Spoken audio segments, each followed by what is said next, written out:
Syederalun Badan Eksekutif Mahasiswa Universitas Indonesia mengunggah cuitan di akun Twitternya yang menyebut DPR sebagai Dewan Perampok Rakyat. Dalam cuitan tersebut turut juga disematkan meme bergambar Ketua DPR Puan Maharani bertubuh tikus didampingi 2 tikus yang keluar dari gedung kura-kura. Ketua BEM UI Melkisedek Huang pun angkat bicara mengenai meme yang mulai ramah dibicarakan di ranah sosial media ini. Ia menjelaskan meme tersebut bentuk kekecewaan pihaknya sebab Perpu Cipta Kerja kini telah disahkan.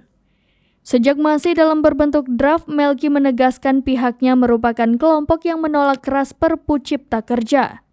Lebih lanjut, Melki melihat Perpu Cipta Kerja ini diproduksi secara sengaja melanggar konstitusi oleh Presiden Joko Widodo.